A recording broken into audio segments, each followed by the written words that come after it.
Thanks, Matt. Well, new reports show the danger of dying at national parks in the United States. Yellowstone National Park ranks high on that list, but MTN's John Shear reports that those numbers may not mean what you think they do. Now, just a quick look at the statistics might have you thinking that the famous Yellowstone Arch here is a doorway to death. After all, Yellowstone ranks 5th on the list of parks where the most people have died in the last 10 years. It's right up there with other popular parks: Grand Canyon, Yosemite, Smoky Mountains, Sequoia, and Kings Canyon. But that phrase, other popular parks, is key. This list includes some of the most popular parks in the country. So, of course, the number of deaths is higher because more people visited these parks. A personal injury law firm with offices in Nevada and California looked at the data in a different way. It calculated the number of deaths per 10 million park visits over that 10-year period. Now, that yields a dramatically different list.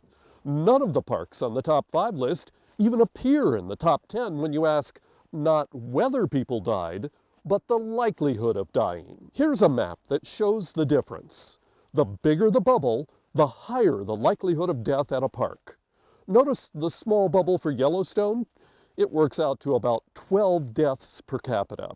It's about the same at Glacier at 13. Grand Teton is more at 15. But our nearby parks are hardly a blip compared to the most dangerous park. That's the rugged, cliff-filled North Cascades in Washington at 652 deaths. Even Mount Rainier is higher than Montana parks at 38 deaths. So what is killing people at our national parks? You might think falling, because a lot of the parks have some pretty spectacular and steep scenery. The top 2 killers are among the top causes of deaths anywhere in the country. Those would be drowning and vehicle crashes.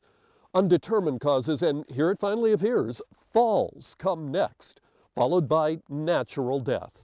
That's usually medically related. But what about the dangerous thermal features here in Yellowstone? After all, we hear about accidents around those nearly every year.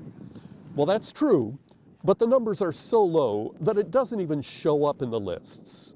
The same for bear attacks. It happens, but it's very rare.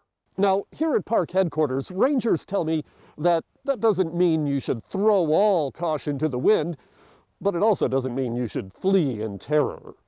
In Yellowstone National Park, John Shearer, MTN News.